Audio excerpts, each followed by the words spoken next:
going on, everybody, and welcome back to another episode of JaAR. JaAR, for those of you that may be new, stands for Joe. And Amy. Review, and this is our now back to weekly show where we review the Magic stories. And this time we are here, we're returning to our roots, people. Because if you are unaware, whether it's your first time here or not, the first set of stories that we ever reviewed here on JaAR were Shadows over Innistrad stories. And so now we are back on Innistrad for the first time since this series began with Innistrad Midnight Hunt stories. So I don't know about you, but I am super excited to be back. Yes. And so we'll get into all the, hey, we're on YouTube, help us do things in a moment, but so that you're aware, as you can see from the title down below, we are here today to review Episode 1 of the main story, The Witch of the Woods, by K. Arsenal Rivera. And for K, if I am pronouncing the Arsenal incorrectly, please let me know in any capacity that you choose. Links to our socials down in the comments below, or down in the description below, and then you may comment as well. But regardless, that is what we are here for today. My quick review at the top, I liked this one a lot. I thought that it helped set up things very well, where if you have not seen the card previews, maybe some things would be confusing for you right now, okay. But we'll get to those soon, or at least the rest of the stories hopefully will then answer your questions that were raised here.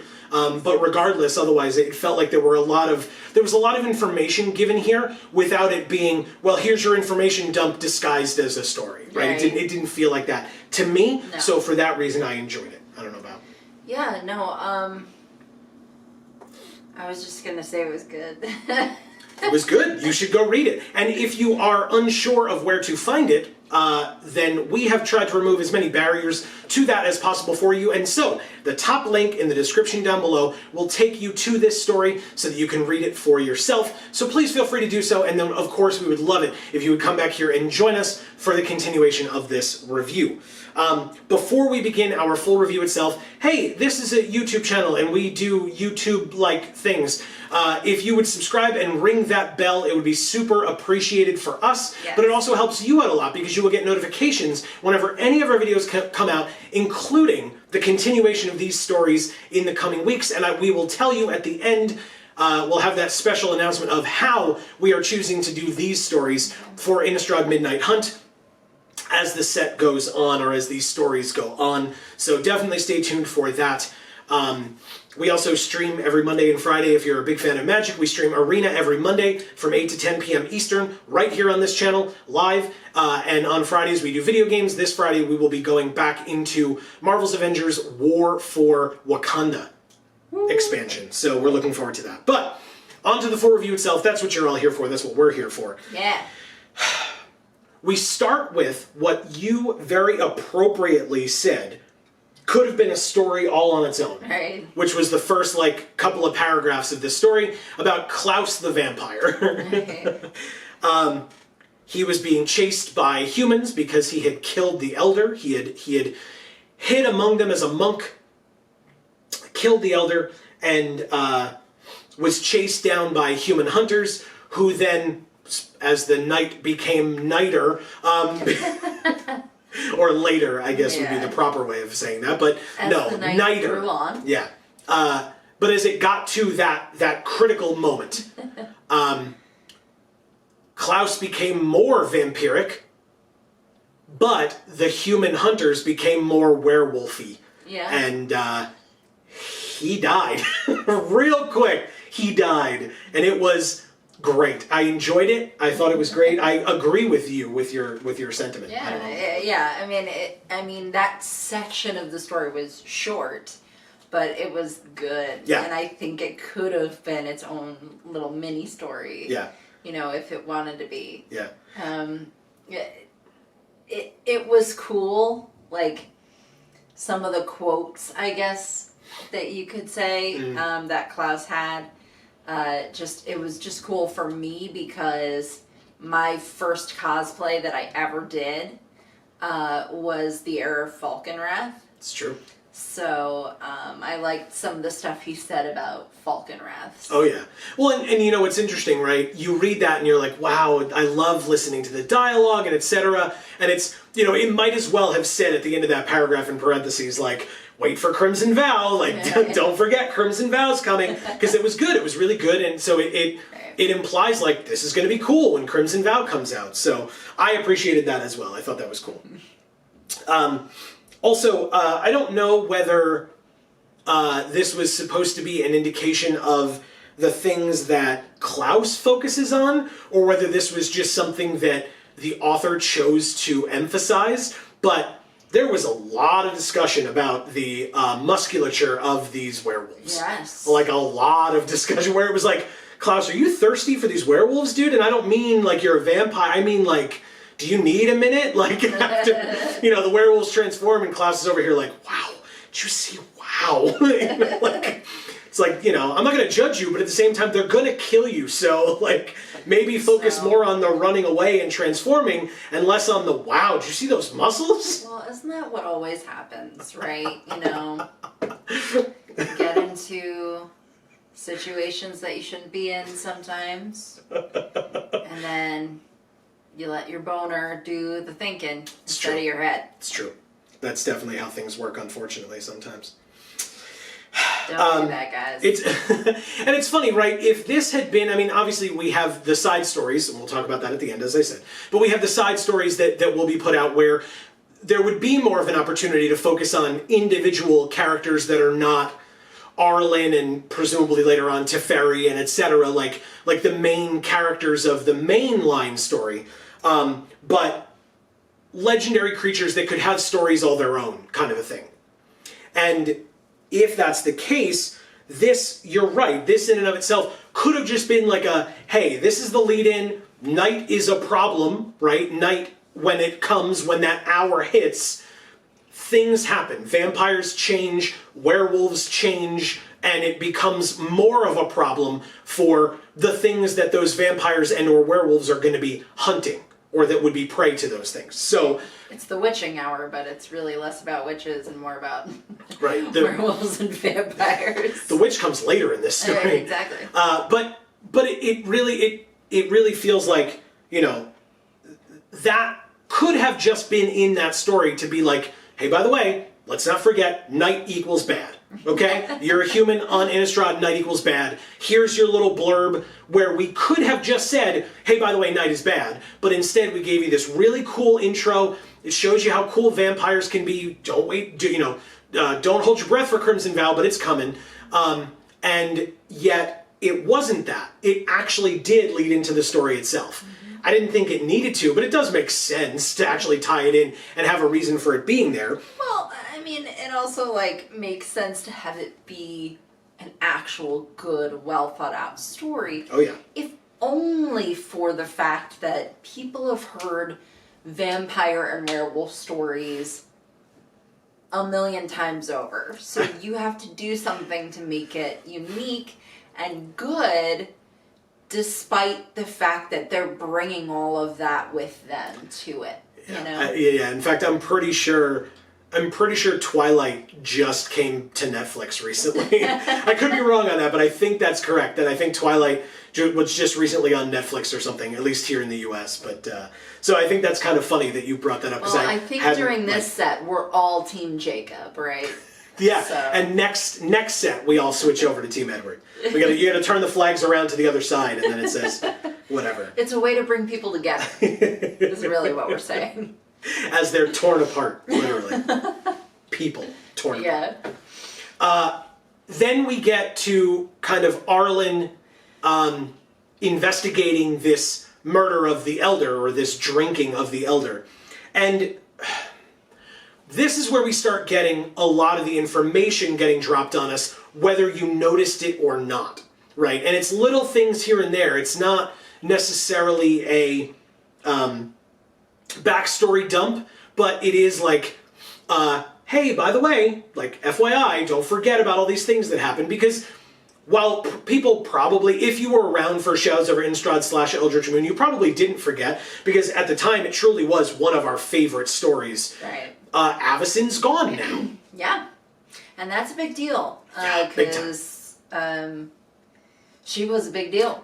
A little bit. Yeah. And her going away was sad for Soren, who had to do that to her, because he was her creator and she had done so much for Innistrad in the first place. But there was a reason why he made her, right? yes, and now or did he just kind of make her and then she sort of no fell into the roles that she fell into? No, you were right. He made her for a very specific reason, and when she got corrupted and was no longer able to act towards her purpose, in fact acting against that purpose, that is when the decision had to be made to unmake her. And that's why the humans tried to, or needed to, they worshipped her so heavily because she kept them safe. And now with her gone, we're seeing, you know, again, with Avacyn Unmade or Avacyn Unmaking or whatever you want to call it, the story, I Am Avacyn actually was the name of the story now that I'm thinking back to it. With that story... You're such a weirdo that you can just remember the exact name of the story. It was a very good story. Not only can I remember the name of the story, watch this. Hey, Future Joe. If you click up there, you can watch our review of Avacyn Unmaking from or I Am Avacyn from a long time ago. So enjoy that. We look quite different, I'm sure. Oh God, yeah. So say hello to our past I'm gonna selves. try not to think about it. Anyway, so that was one of our favorite stories at that time, and even up until today, I'd still say it's like top 10 easily that we've ever reviewed. Wow. Right? Okay. I mean, think about it. I mean, probably. You're probably right. Right? It's gotta be. Oh, but Ixalan though was so good. That doesn't. Man. Sure it was. Sure, maybe top 15. But I mean, and we've had. By the way, folks, we have had hundreds of episodes of this show. So just be aware of that. Okay. Anyway, I don't want to talk about top 10. I'll never make it to the end of that list. That's a different video. Anyway, but regardless, that was a big deal for Soren, and we heard that in that story.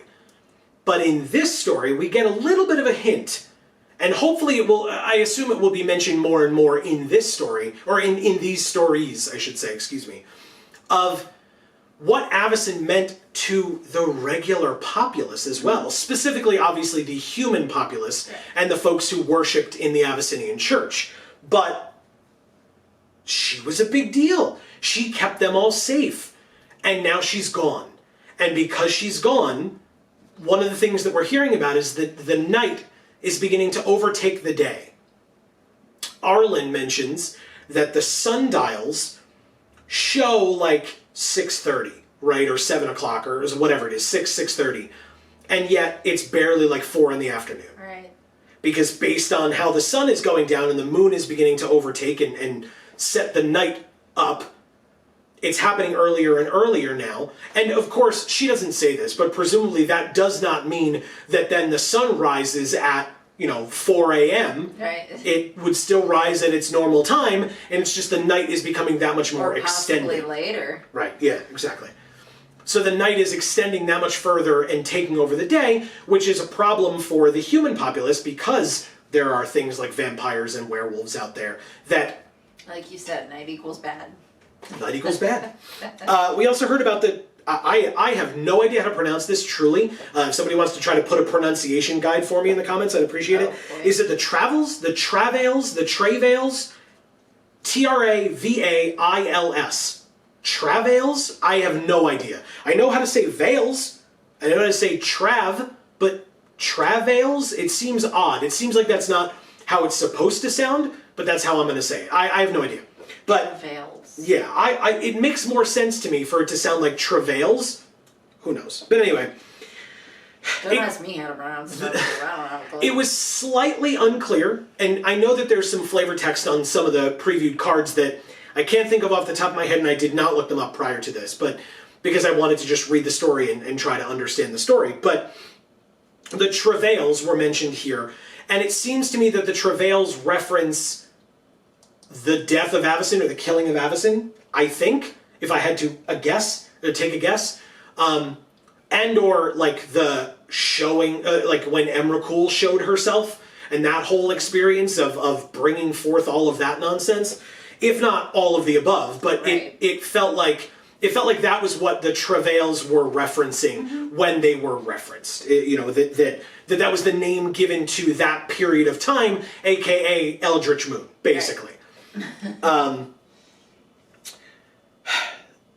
I liked that again, talking about what Avacyn meant to the people, I loved that reference that Arlen made in the home of the elder and his wife, that the wife still had an Avacynian symbol up, or the family still had an Avacynian symbol up.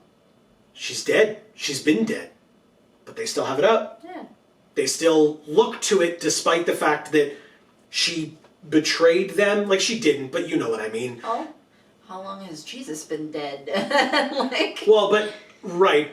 But I guess, I think that's very different. I don't think that's even remotely similar, but Oh, okay. that's fair. I think because, again, Avacyn died after betraying them.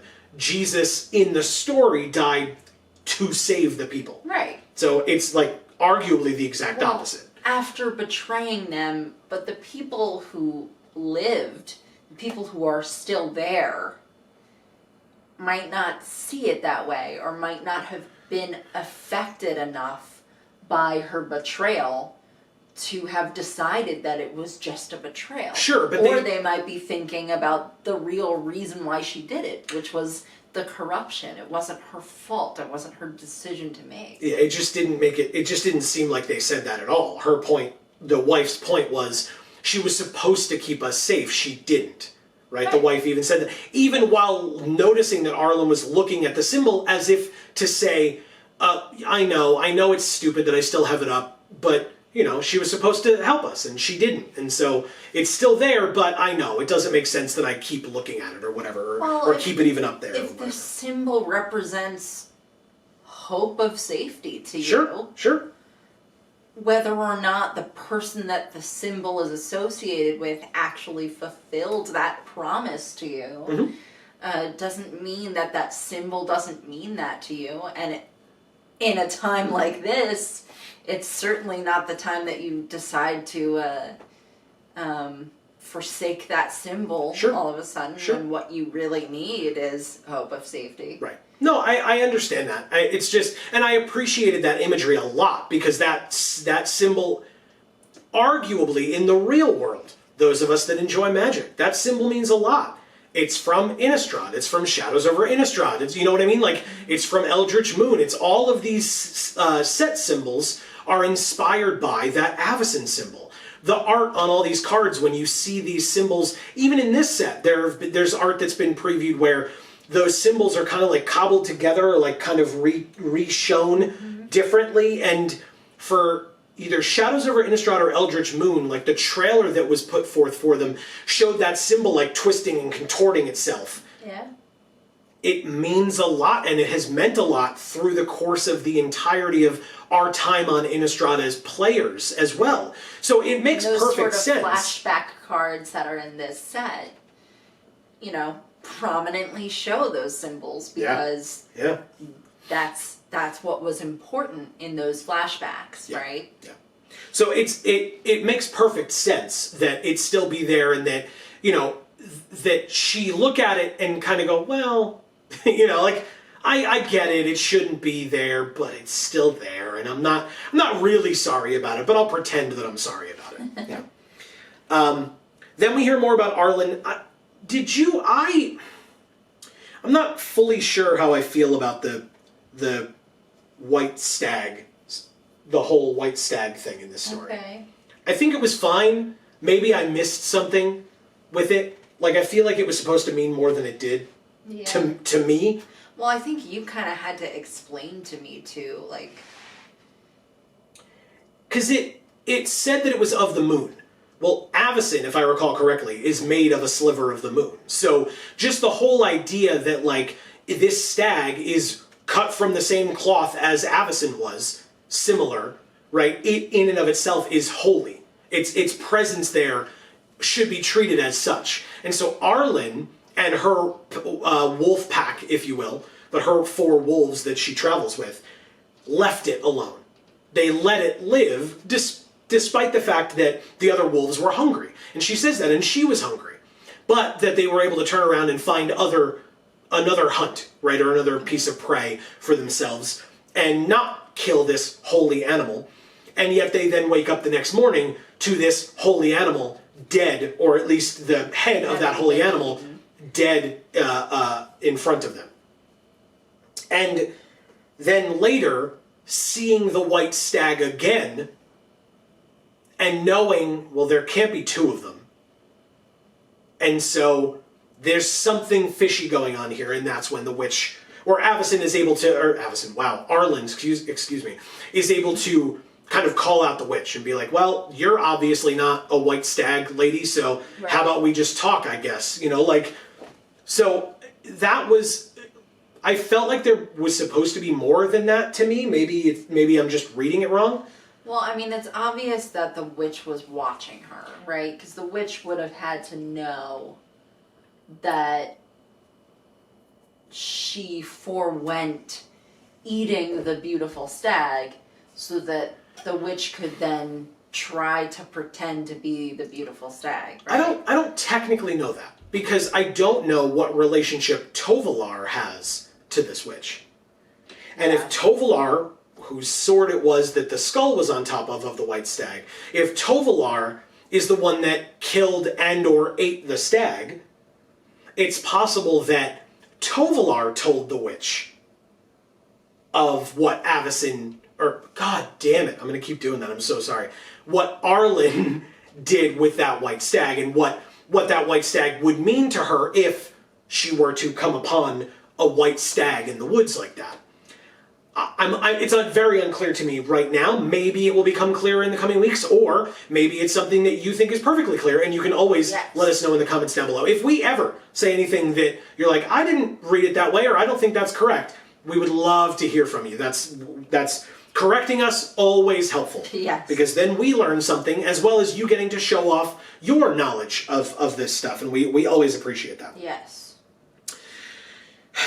We talked about Arlen, say the name correctly, Arlen and her wolves. And we found out that Arlen saying that wolves don't have names, which makes perfect sense. Why would wolves have names that they would call each other that we would understand, right? It's not like we can understand wolf speech, so it doesn't make sense that they would call each other by a particular name. Yeah, I mean, they're mammals, so I feel like there's a chance that they would have names for one another, but we wouldn't understand them / they wouldn't register as names to humans and or possibly even werewolves. Right. Well, and it's possible that, like, they just know each other by scent, you know, and, like, the only time you would ever need someone else's or another one's name would be if you were referencing a third one. Like, if we were talking about a third wolf, you know, and, like, pointing out that one, like, oh, that one did this or whatever. You're like, when does that happen? I would think that wolves don't gossip. So. Well, you know, we gotta fix that immediately, I guess. But what I liked was that Arlen said, you know, well, I thought it was odd as a werewolf myself, or a human / werewolf myself, I thought it was odd to be traveling with these things and not give them names myself. And so she gave kind of some reasons for some of the names, but she gave all the names I wrote it down, I promise. Come on. Streak, the fastest, Red Tooth, Patience, and Boulder.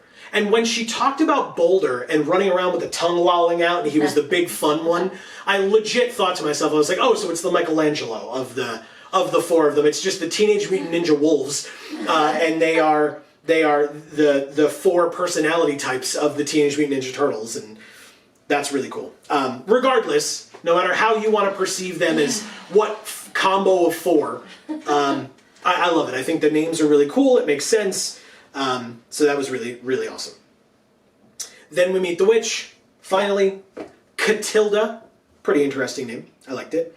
And that's when we get more information. In fact, the most information I think that we get from this story, either wink wink info or flat out like, hey, by the way, here's what we have to do. Here's our quest for this story. It's right here. This is what we're going to be doing by the end of it. It will have either succeeded or failed, but this is what these stories are going to be working towards, it seems. We learn about the Coven, which is an ability or an ability word in this set, so it makes sense now. We learn about the Harvesttide Festival, which I want to know your opinion on something. I don't mean to put you on the spot, because I'd also love to hear everyone else's opinions as well. What are your thoughts on this Harvest Tide Festival being like a fall festival, basically? It's just like someone was carving pumpkins, someone was making pies. Like, it's just our Halloween, Thanksgiving, fall celebration time. Yeah. I'm just curious what you think. That this is a fantasy setting, right? But they're having like an equivalent of our holidays in the story. I mean, they were their holidays first. Well, sure, I understand. So, but that's why I'm asking, right? Okay. Because yes, in olden times when it was the actual festival for the harvest. Yeah. Okay. They did the same sorts of things. Yes. They probably didn't necessarily carve pumpkins. But they had pumpkins. Right. And it was a harvest festival. The picture that you showed me with the witches in the background, Yes. with the flames and everything, Yes. token Beltane celebration right there. I mean, that's, yeah. Would you, I mean, I know what you mean, but for the viewers, would you explain what a Beltane celebration is? It's a harvest festival. Is Beltane, was that a place? Was that like the type of the festival that you're referencing? It's the time of year. Gotcha. It's harvest time. Gotcha. Okay. Again, I knew. I'm just coaxing you to Right. let everybody else know. So It's harvest time. feel free to thank Amy for that information that I already knew it. So you can thank me too in the comments down below. If you'd like an actual recipe that was actually traditionally made during Beltane, check out the Gluten Free for All channel. The recipe is on there. Link down in the description box below. That food was good, man. Yeah. So definitely check that out. I make a slight cameo appearance, but it's mostly Amy. But link down in the description box below for Gluten Free for All. Definitely go check it out. Yeah, there's not much on that channel, but it is related to this in some way, so I'll mention it and have you guys check it out. I do appreciate, because at first it seemed to me like it was like, really? Just a fall celebration? But I did appreciate that Wizards was able to do that with this set of stories in this time of year. I appreciated that. Like, as you just went outside today and said that the leaves are starting to fall or change or whatever here. And so I came back inside and I was like, oh, it smells so good out there. You know? Because it gets that smell. That fall smell. And Arlen even referenced that rotting leaves smell that's so sweet and beautiful. By the way, we live in the northeast of the U.S. If anyone is curious, we see that, that's just a thing that we grew up with and have been living with for a long time. So if that's foreign to you, I do apologize and or you're welcome. But feel free to look up some pictures and stuff. It's really, really cool. But yeah, so the fact that you mentioned that even just today, and then we read this story, and Arlen even mentions going through the woods and that it smells different in a particular part of the woods, or when she gets to when she crosses a certain threshold and it smells different. I thought of exactly what you said today. So it's nice that it's coming out at this time of year here in the U.S. at least. Right. Yeah, at least for us in a state where we actually get the seasons, like you said. Yeah, exactly. So. And then, go ahead, sorry, please. I didn't want to cut you off. No, I think that's it. Okay, all right. Then we get, so speaking of the information dump, we then find out about, here's the goal of the entire set and why we're here, right? I feel like, this may be a longer discussion. I feel like these sets have all been, there is a goal. This set begins, there's a goal to be reached, and then the set ends. And the goal to be reached in Zendikar Rising, for example, was Nahiri was there trying to find the MacGuffin, whatever the hell it was called. You all know what it's called. You can leave it in the comments if you want. It's been a while, but I can look back through my notes and find it. But she tried to find the orb thing. She finally finds the orb thing, and then Nissa tries to stop her because, hey, that's not okay. Don't do that. Don't get rid of the royal, right? In this set, it's we have to stop the day from overtaking the night. Either they will succeed or they will fail, and Innistrad will go forward just like Zendikar did. I feel like, and this is the newer regime of storytelling, so welcome to it. I will say I'm somewhat aware of the kind of bastions of Vorthos creators that are falling off, and love and respect to them for being like, look, we can't do this anymore. Right. Understandable completely. And we were not necessarily here before them, and we're not necessarily proud of being here after them, because that does not mean that we're better by any means. No, nothing ever would. No. But again, here we are through another regime change. And these stories feel like this is how they're being told. There's a goal to be reached, we're going to reach that goal, and then we're going to move on to a new set that is in no way connected to the prior set. With Strixhaven, unless Liliana, Professor Onyx, is going to come back and do something else, right now, Strixhaven is a standalone thing. The story of Strixhaven did its own thing, and that was it. Kaldheim, technically, that story can branch to something else because it had a bit of the Phyrexians in it. But otherwise, it kind of stands on its own. This set, maybe exactly the same thing. We'll see what Teferi has to do here, and we'll see what maybe he takes away from here with him. Does he talk about his quest to bring back his home at all, and what that looks like? Zhalfir.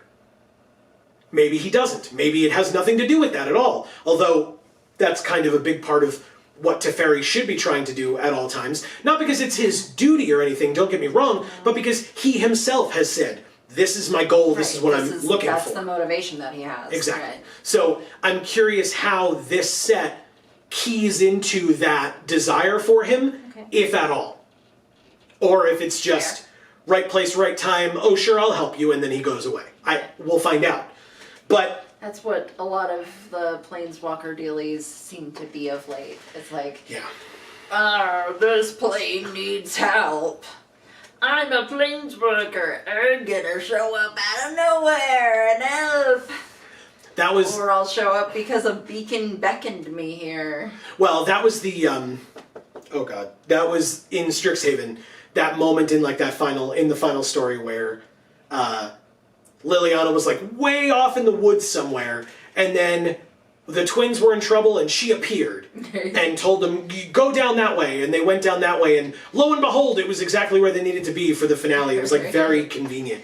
Yeah. But so anyway, that I'm curious to see if that just is the trend going forward of like, you go in, the thing happens, we need a MacGuffin, the MacGuffin is gotten or not gotten, we win or we lose, and the next set happens with nobody in common with one another, and that's just how it works. It's not like that. The Phyrexians being present at all gives me hope that it is not. Right.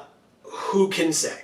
But maybe that's just their way of like covering for it. Like, hey, this isn't what you think, I promise. See, look, there's a Phyrexian. Right.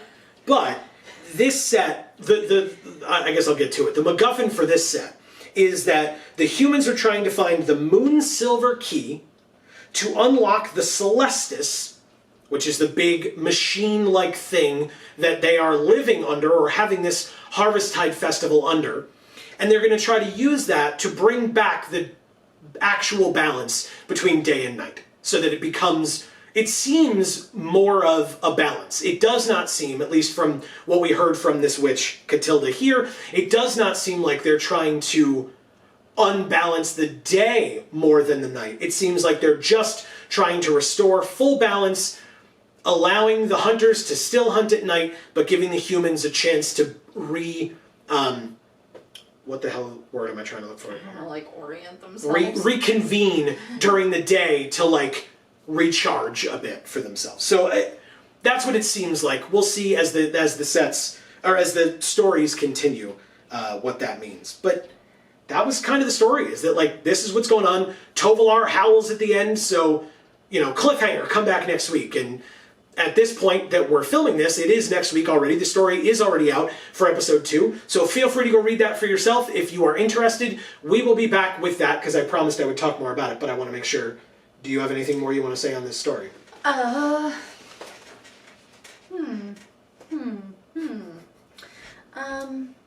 It was good. Go read it.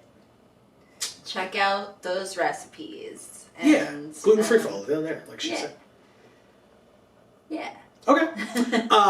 So what I'll say is... They always celebrated those festivals because it was important to thank the gods for providing them with a good harvest. Because otherwise they could all die. Right. Kind of a big deal, yeah. No, I understand that. That's fair. So for those of you who are wondering, if you've been following along with JaAR for a while now, you'll know that what we used to do back in the day, like, when Shadows over Innistrad was around, and Eldritch Moon, and etc., we would do one story a week. Then with this new regime, they were like, hey, you know what we're going to do? We're going to put out stories on Wednesdays. We promise. But we're also going to put out stories on Fridays. But also, the first story that we put out is going to be put out on a Thursday. The day after we put the announcement out for the set. We're just going to be like, by the way, stories are here. Here's the first one. Congratulations. Blech. There it is. Merry Christmas. We know you're happy about it, so just go read it. It happened. And it's like, we as content creators, and again, this is very much a unique problem for us, right? Yeah. So, of course, Wizards is not going to change what they're doing for us because it sucks, but we have to live with it. And so here's what we're going to do. Because it felt like years between the last set of stories and today. Was it Strixhaven? It was Strixhaven. Yes. Strixhaven was the last set of stories. Go check out when the last JaAR was that we put out for Strixhaven. We were continuing the return to Zendikar, where we went back to Battle for Zendikar, Oath of the Gatewatch. We only have a few more of those to go, so we will hopefully finish those soon. But we did take a bit of a break before we started these. But the thing was, we were killing ourselves. We were like, okay, well, by the time the first JaAR comes out, 3 stories have been released. Because they released one on... Who's watching these videos, because if the stories have been released that long, by the time we get to do a video on it... Yeah. Because we do, I guess for behind the scenes, we film these typically on Wednesdays, because that's when the stories used to come out. Right. So we would film them on Wednesdays, put them out on Thursdays. And so now, the first story comes out on a Thursday. Well, we work during the day, and so you're not going to get this video coming out at noon on a Thursday when the story barely comes out at noon on a Thursday, and we are living our lives elsewhere or quarantined or wherever it happens to be. Right. But we can't. Time-wise, we can't do it. So when Strixhaven came out, when Kaldheim came out, we were like, okay, well, the first week we'll do 2 stories in the first video, and 2 in the second video, and 2 in every other video after that. Which is fine. It worked, kind of, for our purposes, kind of. It was a lot. It was a lot. It was difficult. But we tried to get it out for all of you. But then, after we got it out, because we were like, well, people are going to want to read these stories and then come watch our reviews, right? That's how it works. Well, unfortunately, whether that was just not what was happening, or whether not as many people were reading the stories, or not as many people wanted to talk about them afterwards, or nobody could find where they were located because it was difficult to do so. Right. Or they burned out talking about them on Reddit day of. I don't know. But we're putting these out one at a time. That's it. I'm not going to have us hamstrung by Wizards being like, you like stories, right? There they are. Here they all are. Right. Piled up in front of you in a big pile. Well, okay, but you're not... You're like, well, you guys wanted stories, right? So here they are. You just dropped 3 of them. Well, there you go. That's what you asked for, right? No, that's not what we asked for. And I'm sure the authors didn't ask for that either. All right. I'm sure the authors would have preferred that people take time to appreciate what they wrote. Maybe. Probably.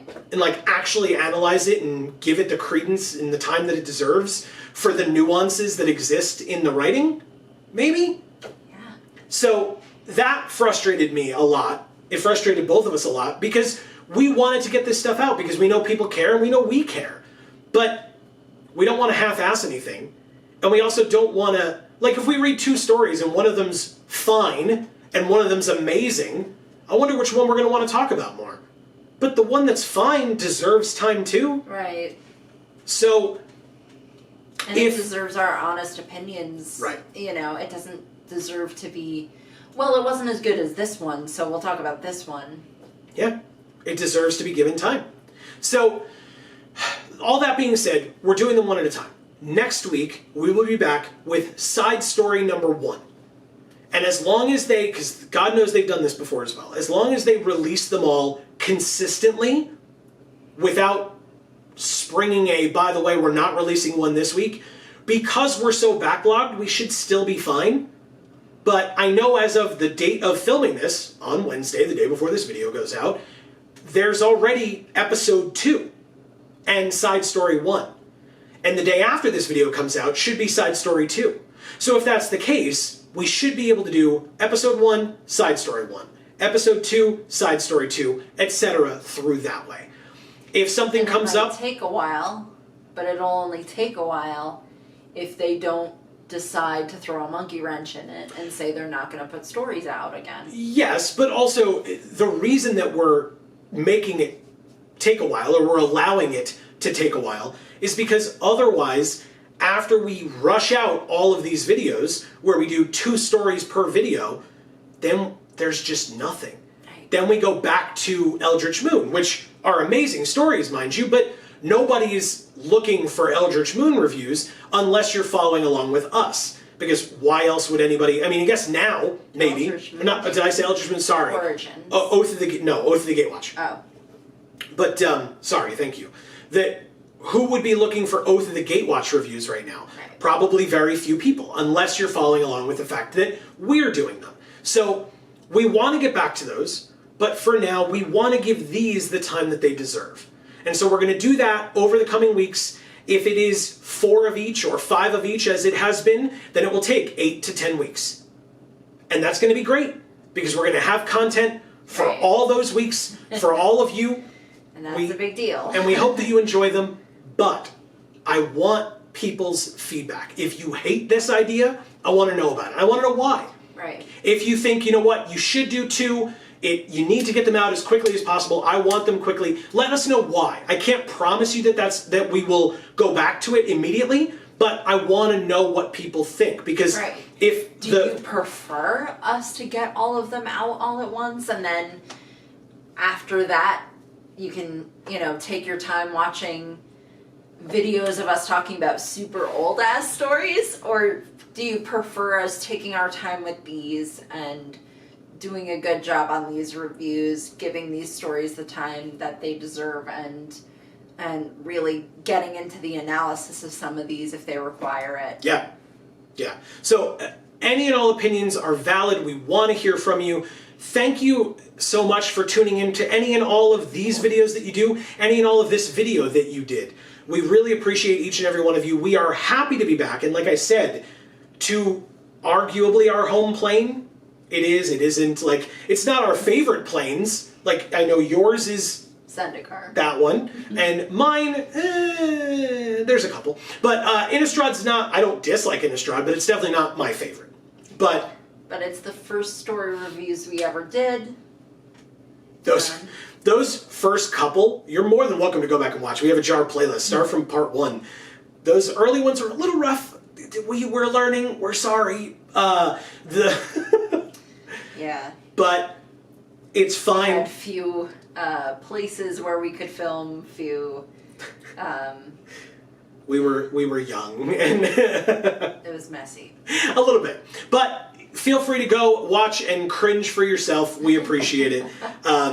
But yeah, that is going to be the end of this particular episode of JaAR. Thank you all so very much for tuning in. We're happy to be back. We're happy to have you back with us. So shout yourself out in the comments below. Say, hey, I'm back here. I'm happy to be here. We're happy to have you. So happy Harvesttide, I suppose. Yeah. And please don't forget, we mentioned all that fun YouTube stuff. You can also like this video and share it with other people. That would be appreciated. We do appreciate you watching and enjoying. And also don't forget, continue the conversation in the comments. Because if you haven't been here before, we love that. We would love to hear from you, hear your feedback, what you think of this story, what you think of some of the rationale that we gave for our opinions on past stories, and what they're doing today versus what they were doing before. Any and all of your thoughts, we want to hear them, because you joining us in discussing these news stories is the best way to keep alive our... Hashtag Vorthos Pride. You know, I realize I said it because it's like humans are dying because of werewolves and vampires, but also because we talked about, you know, some Vorthos creators aren't really doing this as much anymore. So keep that Vorthos pride alive. We appreciate you being here with us. Thank you for joining us. And so, what she said, for now, from us here at the Geek for All family of channels, I've been Joe. Definitely ring the bell. And I'm Amy. And as we always say, in whichever video of ours you watch next, we will see you all next time. Thanks, everybody.